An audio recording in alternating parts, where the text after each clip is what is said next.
Mira a tu alrededor. Mira las comodidades que tienes. Mira los objetos que hacen de tu vida diaria mucho más sencilla. Si tú quieres beber algo, pues utilizas un vaso de vidrio, de metal o de plástico en lugar de un pote de calabaza o un quero de barro. Llegó la hora de comer y deseas colocar tus alimentos en un lugar limpio, pues tienes platos de loza, de metal o de plástico. Si necesitas transportar tu bebida favorita, tienes cantimploras o botellas hechas a base de vidrio, de metal o de plástico. Así que fuiste al mercado, o bodega o centro comercial, compraste muchas cosas más de las que tenías previsto y necesitas guardarlas todas en un solo lugar para luego transportarlas. Pues no hay problema, puedes utilizar bolsas de papel, o de tela, o de plástico, o plástico, o plástico. ¿Así que quieres beber tu jugo con mayor comodidad? Pues usas sorbetes de plástico. ¿Necesitas regar tu jardín para contribuir con la reducción de gases de efecto invernadero? Usas mangueras de plástico. ¿Cinta adhesiva? Plástico. ¿Lapiceros? ¿Colgadores? ¿O tarjetas del Metropolitano? Plástico. Creo que a esas alturas, si no has visto el título, ya te debes de haber dado una idea del tema que trataremos en este video, ¿cierto? Pero por si no la captas, hoy conoceremos qué son los plásticos y cómo se clasifican. Hoy en un video más del Biocide. Desde nuestras épocas de primeros homínidos siempre hemos tratado de usar materiales que encontrábamos en el ambiente a favor nuestro. Desde que fabricamos herramientas para cazar, recolectar o sacarnos la mugre entre tribus, siempre hemos tendido a modificar la materia que nos rodea para nuestro beneficio. Fabricamos lanzas, cuchillos, flechas para cazar. También cortamos pieles, tratamos lana y confeccionamos prendas para vestirnos. Calentamos, moldeamos y trabajamos el metal o los cristales para fabricar herramientas, armas, vajillas u ornamentos, cualquier cosa que necesitemos. Todos los objetos fueron diseñados y moldeados por humanos. Y he ahí el detalle, la forma de los objetos fue dada por los humanos. Para darle forma a todos los objetos, necesitamos materiales que sean fáciles de moldear y que una vez moldeados, sean resistentes y conserven su forma. Así la humanidad probó con materiales vegetales o de piedra. Luego también utilizó cerámica a base de arcillas. Luego se usaron metales como el hierro, el cobre o el plomo. Y ahora último utilizamos materiales hechos a base de polímeros derivados de petróleo. Pero por si no lo has notado, casi todos estos materiales tienen algo en común. De alguna forma, vuelven a ser parte de la naturaleza o se reintegran en algún ecosistema. Las piedras y vegetales tranquilamente pueden ser desechados, algún hongo o algún líquen los va a consumir, no hay ningún problema, no pasa nada. Los metales se oxidan y de alguna forma u otra vuelven a formar parte de las sales que integran el suelo. Pero los plásticos a base de petróleo no se oxidan ni se degradan, por eso los amamos. Y son un problema. Pero vamos por partes. ¿A qué llamamos plástico? La palabra plástico deriva de la palabra plasticidad, que es una propiedad de los materiales que les confiere la capacidad de deformarse sin llegar a romperse. Entonces los plásticos son materiales orgánicos de cualquier origen que puedan ser moldeados en objetos sólidos de cualquier forma. Estas formas pueden ser desde la más simple como un vaso o la más caprichosa como una bubucela.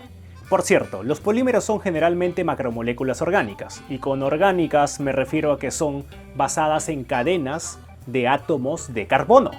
Estas macromoléculas están formadas por la unión mediante enlace covalente de más de dos unidades simples llamadas monómeros. Digamos que los polímeros son grandes cadenas y que los monómeros son eslabones. Estas grandes cadenas se unen entre sí mediante enlaces puentes de hidrógeno, fuerzas de Van der Waals o interacciones hidrofóbicas. O sea que le tiene miedo al agua. Un gran ejemplo de esto es el almidón. El almidón es una macromolécula polimérica cuyos monómeros son dos polisacáridos, que son la amilosa y la amilopectina. La celulosa, que sirve de soporte a las plantas, tiene como monómero a la deliciosa glucosa, solo que están dispuestas de esta manera. La misma seda es un polímero que está formado por aminoácidos como la glicina, la alanina o la serina. Esta seda la fabrican algunas arañas o algunos insectos. No, las arañas no son insectos. Y el mismo ADN también es un polímero, solo que está formado a base de nucleótidos dispuestos en cadena helicoidal, pero polímero a fin de cuentas. Y ya que conocemos la existencia y la naturaleza de los polímeros, los humanos hemos desarrollado nuestros propios polímeros artificiales, como por ejemplo el nylon, cuyos monómeros son algunas amidas como estas, que van a depender del número de carbonos que tengan para que el nylon manifieste ciertas propiedades. O por ejemplo también la baquelita, que está formada por monómeros de denol y de formaldehído. Los encuentras en las carcasas de tus smartphones, en los televisores, en las radios o también en los enchufes. Estos últimos polímeros son derivados de petroquímicos, por eso es que su fabricación tiene costes muy bajos y sus aplicaciones son múltiples y diversas. El problema es que se utilizan principalmente en productos desechables, tales como envases, utensilios de alimentación y bolsas de basura. Mentalidad usar y botar. Además, los plásticos se utilizan en edificación y construcciones, movilidad y transporte, dispositivos eléctricos y electrónicos, agricultura, atención sanitaria y en otros rubros. Las propiedades y características de la mayoría de estos plásticos son fáciles de trabajar y moldear, tienen un bajo coste de producción, poseen baja densidad, suelen ser impermeables, buenos aislantes eléctricos, aceptables aislantes acústicos, buenos aislantes térmicos, aunque la mayoría no resisten temperaturas muy elevadas, resistentes a la corrosión y a muchos factores químicos. Y antes de continuar, voy a hacer un paréntesis descarado aquí. Te invito a visitar nuestra tienda virtual en línea, que te dejo los links en la descripción. Vendemos desde micropipetas Dragon Lab, pasando por monturas de smartphones para microscopio o telescopio, hasta mecheros indestructibles. Indestructibles. Hacemos envíos a todo el Perú. Entonces, ¿cuáles son los tipos de plásticos más importantes que se usan en el comercio? Son el poliestireno, el polipropileno, polietileno, tereftalato de polietileno, policloruro de vinilo y poliuretano. Pero no nos mareemos con estructuras moleculares ni nada de eso. Mejor vamos a ver cómo se clasifica. Para clasificar todos estos tipos de plástico se necesita un sistema de codificación, y te lo voy a mostrar aquí. Los productos llevan una marca que consiste en el símbolo internacional de reciclado con el código correspondiente en el medio, según el material específico. El objetivo principal de este código es la identificación del tipo de polímero del que está hecho el plástico para que luego pueda ser reciclado. ¿Y por qué se asigna esta clasificación? Pues porque cada polímero se recicla de forma distinta y para no confundirse usamos este símbolo en triángulo con un número en su interior. Lo debes de haber visto en cada uno de los envases, botellas o tuppers de plástico que uses. Si no lo notaste, pues ahora lo notarás. Si el objeto de plástico tiene el símbolo con el número 1, significa que está hecho de polietileno tereftalato, o PET. El polietileno tereftalato se utiliza principalmente en las botellas de agua o de gaseosa, principalmente porque es impermeable y es transparente. Es de los más utilizados. ¿Se puede biodegradar? O sea, ¿hay algún organismo que se lo coma? No. ¿Se puede combustionar? Sí. ¿Se puede moldear para darle un segundo o tercero, cuarto o quinto uso? ¡Claro que sí, campeón! Si el objeto tiene el número 2, entonces está formado por polietileno de alta densidad, o HDPE.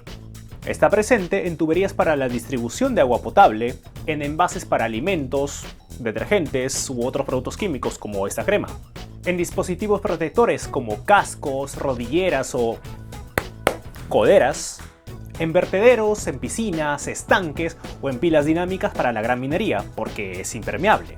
Y como es impermeable, se utiliza en empaques para las partes automotrices que tú no quieres que se mojen porque se pueden oxidar. ¿Se puede biodegradar? Claro que no. ¿Combustiona? ¡Por su pollo! ¿Se puede moldear mediante procesos térmicos para ser reutilizado una y otra vez? Claro que sí, amigos míos, claro que sí.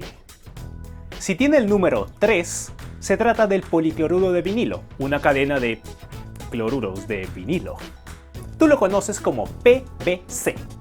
Lo encuentras en estructuras duras como envases, ventanas, tuberías o muñecas antiguas como Annabelle, o en estructuras más blandas como cables, juguetes y muñecas actuales, calzados, pavimentos, recubrimientos.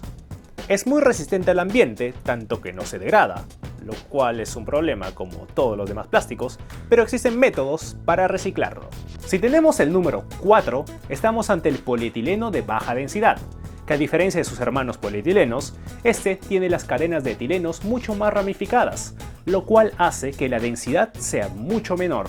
Así que se utiliza en productos como las bolsas. Bolsas de supermercado, bolsas de boutiques, bolsas de congelados, en las películas o films para poder envolver automáticamente alimentos, leche, agua u otros plásticos también. También lo encuentras en la cinta de embalaje o cinta adhesiva y también en la base para pañales o toallas higiénicas. Y también en esos plásticos de colores que se utilizan para tapar cosas. Al ser una cadena de etilenos, es impermeable. Este polímero es impermeable, para nada se degrada, pero sí se puede reciclar. Si el objeto tiene el número 5, significa que estamos ante el famoso polipropileno. Mira, ese es el propileno, una cadena de carbonos dispuestas en L. Los enlaces poliméricos siempre se van a formar en los carbonos 1 y 2, o sea que siempre van a dejar libre la colita.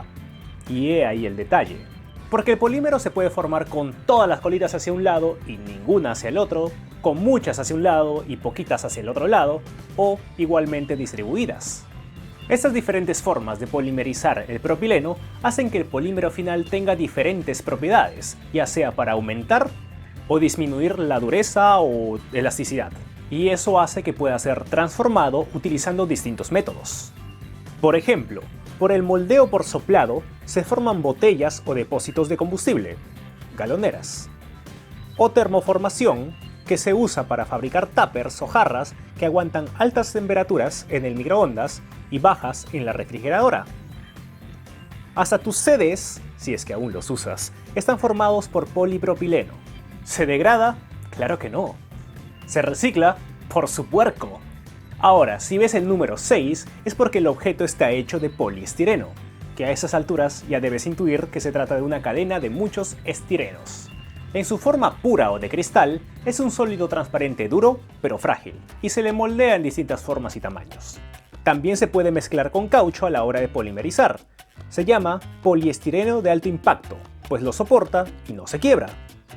Pero el que tú estás más familiarizado es el poliestireno expandido, que consiste en 95% de poliestireno y 5% de un gas que forma burbujas que reducen la densidad del material.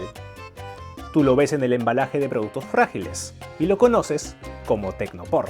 ¿Se degrada? Naca. ¿Se recicla? Difícil. Si encuentras el número 7 es porque se refiere a otra clase de plásticos que no son los antes mencionados. Estos son plásticos de uso más limitado y de poco uso comercial. ¿Por qué es importante esta clasificación? Porque cada uno de los plásticos puede tener un proceso de reciclaje distinto al otro. Como has visto, cada uno tiene sus propiedades distintas. Las recicladoras lo saben y tienen sus procedimientos específicos para cada uno. En los próximos videos conoceremos los distintos materiales que se pueden utilizar para reemplazar el plástico de los objetos que utilizamos normalmente. Hasta aquí el video de hoy. ¿Te gustó? Pues dale like. No te olvides de visitar nuestra tienda virtual que tenemos en línea. Si no lo has hecho aún, suscríbete y síguenos en Facebook. Así te mantendrás enganchado a más videos del Bioside.